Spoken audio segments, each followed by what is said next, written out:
여호와께서 모세에게 말씀하여 이르시되 너는 물두멍을 노스로 만들고 그 받침도 노스로 만들어 씻게 하되 그것을 회막과 제단 사이에 두고 그 속에 물을 담으라. 아론과 그의 아들들이 그 두멍에서 수족을 씻되 그들이 회막에 들어갈 때 물로 씻어 죽기를 면할 것이요 제단에 가까이 가서 그 직분을 행하여 여호와 앞에 화제를 사를 때에도 그리할지니라.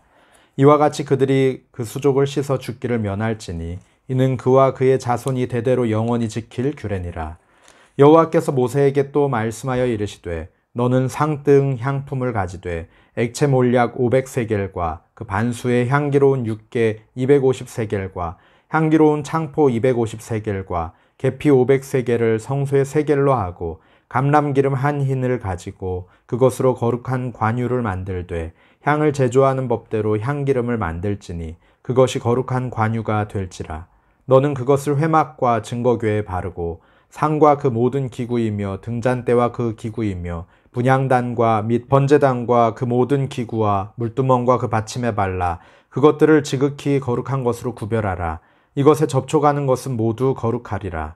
너는 아론과 그의 아들들에게 기름을 발라 그들을 거룩하게 하고 그들이 내게 제사장 직분을 행하게 하고 이스라엘 자손에게 말하여 이르기를 이것은 너희 대대로 내게 거룩한 관유니 사람의 몸에 붙지 말며 이 방법대로 이와 같은 것을 만들지 말라. 이는 거룩하니 너희는 거룩히 여기라. 이와 같은 것을 만드는 모든 자와 이것을 타인에게 붓는 모든 자는 그 백성 중에서 끊어지리라 하라. 여호와께서 모세에게 이르시되 너는 소합향과 나감향과 풍자향의 향품을 가져다가 그 향품을 유향에 섞되 각기 같은 분량으로 하고 그것으로 향을 만들되 향 만드는 법대로 만들고 그것에 소금을 쳐서 성결하게 하고 그 향 얼마를 곱게 찌어 내가 너와 만날 회막 안 증거궤 앞에 두라. 이 향은 너희에게 지극히 거룩하니라. 내가 여호와를 위하여 만들 향은 거룩한 것이니 너희를 위하여는 그 방법대로 만들지 말라. 냄새를 맡으려고 이 같은 것을 만드는 모든 자는 그 백성 중에서 끊어지리라. 아멘. 하나님 아버지 감사합니다. 이 새벽 주님 앞에 나와 주님을 사모하며 주님 앞에 예배하며 주님의 말씀에 귀 기울이게 하심을 감사합니다. 우리가 거룩하신 주님께로 감히 나아갈 수 없지만 예수 그리스도의 보혈을 힘입어 담대히 주님 앞으로 나아갑니다. 주여 우리를 정결하게 하시고 거룩하게 하시고 주님의 자녀답게 주님의 백성답게 주님의 왕같은 제사장답게 거룩하게 하여 주시옵소서. 오늘도 우리 성도님들의 삶과 그 가정과 자녀들을 붙드시고 인도하시며 믿음으로 승리하게 하여 주시고 주와 동행하는 아름다운 삶 누리게 하여 주시옵소서. 감사하며 예수님의 이름으로 기도합니다. 아멘. 이스라엘 백성이 출애굽에 성공하고 모세가 시내산에 올라갔을 때 하나님은 모세에게 이렇게 말씀하십니다. 내가 애굽 사람에게 어떻게 행하였음과 내가 어떻게 독수리 날개로 너희를 업어 내게로 인도하였음을 너희가 보았느니라. 세계가 다 내게 속하였나니 너희가 내 말을 잘 듣고 내 언약을 지키면 너희는 모든 민족 중에서 내 소유가 되겠고 너희가 내게 대하여 제사장 나라가 되며 거룩한 백성이 되리라. 그리고 이후로 시내산에서 이스라엘 백성에게 주시는 규례에는 거룩이 아주 중요한 주제로 다뤄집니다. 특히 성막과 제사장에 대한 규례가 있는 출애굽기 28장부터는 40여 차례 집중적으로 거룩에 대해서 말씀하십니다. 나를 거룩하게 구별하시고 사람을 거룩하게 구별하십니다. 그리고 성막과 그곳에서 사용하는 제단과 기구들과 제사장의 옷까지도 거룩하게 하라고 명령하십니다. 오늘 말씀은 물두멍과 거룩한 관유와 거룩한 향에 대한 규례입니다. 이 말씀을 통해서 우리가 거룩하신 하나님께 어떻게 나아가야 할지를 묵상하는 시간이 되기를 소망합니다. 여호와께서 모세에게 청동으로 물두멍을 만들어 회막과 제단 사이 뜰에 놓으라고 말씀하십니다. 물두멍은 하나님과 교제하기 전에 정결이 필요함을 상징적으로 보여줍니다.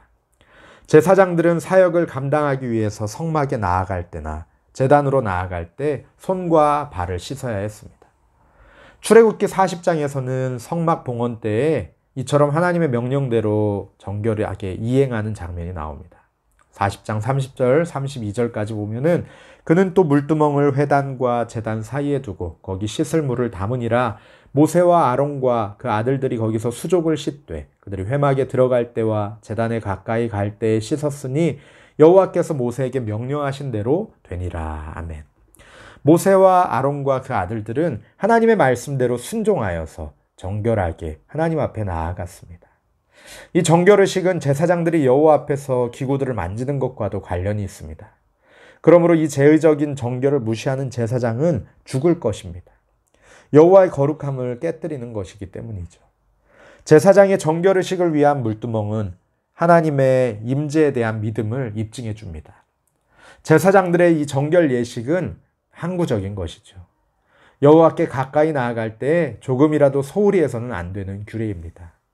제사장들은 성막에 들어갈 때 그리고 제단에 나아가 여호와 앞에서 화제를 드릴 때 반드시 먼저 씻어야 한다고 명령하십니다. 이 화제는 원래는 제물의 일부분이나 전체를 불로 태워서 드리는 제사를 말하지만 여기에서는 제단 위에 드리는 모든 종류의 제물을 뜻하고 또 곧 제사장의 직무를 함축적으로 포괄하는 표현입니다. 하나님은 제사장에게 이런 사역에 앞서서 특별하게 정결할 것을 요구하십니다. 이는 영원히 지킬 규례이고 죽음을 각오하고 지켜야 하는 아주 중요한 규례입니다. 거룩하신 하나님께 더 가까이 나아가는 관계일수록 더욱 정결해야 합니다. 단 하루도 부정을 허락할 수 없으셨습니다. 부정한 관계, 부정한 거래, 부정한 습관을 가지고 우리가 하나님께로 나아가 참된 교제를 나눌 수가 없습니다. 거룩한 제사장으로서 오늘 우리 신앙의 가장 큰 장애물은 부정한 세상이 아니라 그 세상을 거절하지 않는 나의 부정한 삶입니다. 우리는 주님 앞에서 회개의 삶으로 나아가야 할 것입니다.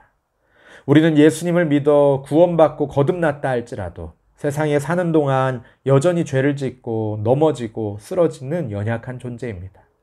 그러므로 제사장들이 성소에 들어가기 전에 그리고 그 제물을 드리기 전에 물두멍에서 손과 발을 먼지를 씻어서 부정함을 제해야 했듯이 우리들도 먼지처럼 묻어있는 우리들의 죄와 허물들을 회개함으로 씻어버리고 하나님께 나아가 우리 하나님과 교제할 수 있는 것입니다. 사도 바울은 빌립보서에서 항상 복종하여 두렵고 떨림으로 너희의 구원을 이루라고 말씀합니다. 빌립보서 2장 15절 16절 말씀입니다. 이는 너희가 흠이 없고 순전하여 어그러지고 거스르는 세대 가운데에서 하나님의 흠없는 자녀로 세상에서 그들 가운데 빛들로 나타내며 생명의 말씀을 밝혀 관주를 보면은 붙들어 생명의 말씀을 붙들어 나의 다름질이 헛되지 아니하고 수고도 헛되지 아니하므로 그리스도의 날에 내가 자랑할 것이 있게 하려 함이라. 아멘. 하나님 앞에 나아가기 전에 날마다 수족을 씻어서 부정함에서 정결하게 되고 죽기를 면했던 제사장들처럼 우리들도 날마다 하나님 앞에 정결함으로 흠없음으로 나아가기를 소망합니다. 어그러지고 거스르는 이 세대를 본받지 아니하고 흠없는 하나님의 자녀로서 세상의 빛으로 나타내지는 왕같은 제사장 되기를 소망합니다. 생명의 말씀을 날마다 붙들고 그리스도의 자랑이 되는 저와 성도님들 되시기를 간절히 바랍니다. 다음으로는 거룩한 관유에 대한 말씀입니다. 성막에서는 성결의 상징으로 피와 물과 기름이 사용되었습니다. 그 가운데 이 거룩한 관유는 회막과 모든 기물 그리고 제사장들의 성결에 사용되었습니다. 거룩한 관유를 만드는 방법을 명확하게 알려주셨는데 여러 성분의 향과 기름을 혼합하는 비율까지 상세하게 언급되어 있습니다. 4가지 향을 올리브유와 함께 혼합하여 특별한 향을 만들어야 합니다. 사용되는 재료는 500세겔의 몰약, 250세겔의 향기로운 육개, 250세겔의 향기로운 창포, 500세겔의 계피와 한 흰의 올리브 기름입니다. 이렇게 특별하게 조제된 거룩한 관유는 하나님을 예배하는 곳 이외에는 사용하지 못합니다. 거룩한 관유는 여호와의 임재를 상징하는 것들, 즉 성막과 그 속에 있는 기구들 위에 발랐습니다. 회막과 증거궤와 떡상과 거기에 딸린 기구들, 또 등잔대와 그 기구들, 분향단, 번제단과 그 기구들, 물두멍과 그 받침대입니다.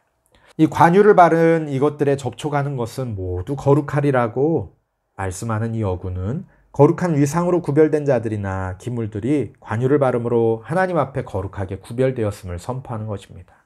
그러므로 성별되지 않은 자들은 관유를 바른 기물들을 만져서는 안 됩니다. 앞에 29장 21절에서 아론이 직분을 위임받을 때 제사장들이 입는 거룩한 옷에 뿌린 기름도 바로 이 기름입니다. 관유를 바름으로 아론과 그 아들들이 여호와 앞에서 제사장 직분을 행하도록 거룩하게 구별되었습니다. 제사장들 이외의 다른 사람들에게는 이 관유를 바르는 경우가 없습니다. 개인적인 용도를 위해 특별한 성분들을 섞어 관유를 만드는 일도 금지하셨습니다. 다른 목적으로 이 기름을 사용하는 것은 엄격하게 금지되었습니다.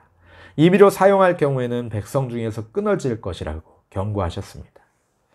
요한일서 2장 27절에서 이렇게 말씀합니다. 너희는 주께 받은 바 기름 부음이 너희 안에 거하나니 아무도 너희를 가르칠 필요가 없고 오직 그의 기름 부음이 모든 것을 너희에게 가르치며 또 참되고 거짓이 없으니 너희를 가르치신 그대로 주 안에 거하라 말씀하십니다. 신약에서는 이 기름 부음이 종종 성령의 기름 부으심으로 이해됩니다. 주님께 받은 바 기름 부음은 예수님께서 약속하신 성령님의 임재, 우리가 종종 말하는 성령의 기름 부음을 말씀합니다. 그의 기름 부음이 모든 것을 너희에게 가르치며 참되고 거짓이 없으니 라는 말씀을 볼 때 예수님이 보혜사 성령님께서 하실 것이라고 말씀하신 사역과 같죠. 예수 믿을 때 성령 세례를 받고 성령님이 거하시는 거룩한 전된 우리들은 성령님의 기름 부음을 받고 그 인도하심을 따라 살아가야 할 것입니다. 우리 안에 계신 성령님을 근심하게 하지 말고 우리 마음의 말씀을 가르치심에 따라 하나님의 말씀을 깨닫게 하심에 따라 민감하게 깨어서 순종하며 살아야 할 것입니다. 마지막으로 34절에서 38절 말씀은 금양단에 태우기 위한 거룩한 향료의 조제법과 주의사항에 대해서 말씀합니다. 소합향, 나감향, 풍자향의 세 가지 향품을 유향에 섞어서 만들었고 소량의 소금이 첨가되었습니다. 이 거룩한 향의 일부는 다음에 사용하도록 미세한 분말로 만들어집니다. 향은 기도를 상징하는데 향과 마찬가지로 모든 기도가 하나님께 연락되는 것이 아니고 다만 하나님이 우리에게 가르쳐 주신 대로 드리는 기도만이 연락됩니다. 거룩한 관유처럼 이 향도 세속적인 목적으로 사용될 수 없습니다. 오직 하나님 앞에서 드리는 예배를 위해서만 사용되었는데 그 외에 다른 용도로 사용하는 자들에게는 동일한 벌이 주어집니다. 말씀을 맺습니다. 물두멍과 기름과 향을 하나님께서 명하신 대로 사용하지 않으면 죽을 것이라고 경고하십니다. 하나님은 종교적인 행위나 그 상징에 부여한 의미보다 그 행위에 참여하는 사람들의 순종을 더 바라십니다. 우리 주님께서는 제사보다 순종을 원하시고 정결하고 거룩한 백성을 기대하십니다. 내가 종교 행위를 하는 방식이 아니라 순종함으로 사는 방식이 바로 거룩한 길이고 생명의 길입니다. 날마다 주님의 생명의 말씀을 붙들고 순종하며 나아가는 저와 성도님들 되시기를 축복합니다. 우리 시간 말씀을 붙들고 함께 기도하기 원합니다. 하나님, 우리들이 날마다 회개하며 정결하고 거룩하게 주님 앞에 나아가게 하옵소서. 하나님, 우리가 성령님의 인도하심 따라 순종하며 살아가게 하여 주시옵소서. 하나님, 우리가 주님께 연락되는 순종의 기도 드리게 하옵소서. 그리고 또 우리 주변의 목장 식구들과 또 연약한 교회 성도님들 위하여서 우리 함께 마음을 다하여서 기도하시겠습니다.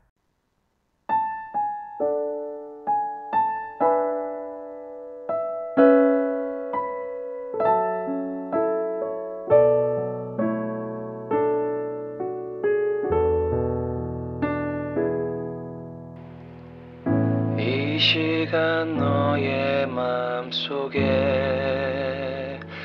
하나님 사랑이 가득하기를 진심으로 기도해 간절히 소망해 하나님 사랑 가득하기를. 하나님은 너를 사랑해 얼마나 너를 사랑하시는지 너를 위해 저 별을 만들고 세상을 만들고 아들을 보냈네. 오래전부터 널 위해 준비된 하나님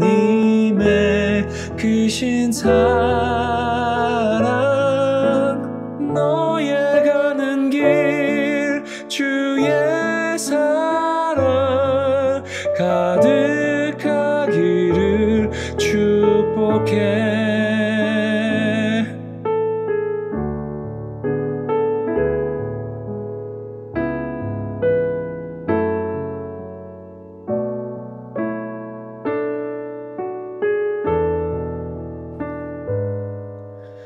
하나님은 너를 사랑해. 얼마나 너를 사랑하시는지. 너를 위해 저 별을 만들고 세상을 만들고 아들을 보냈네.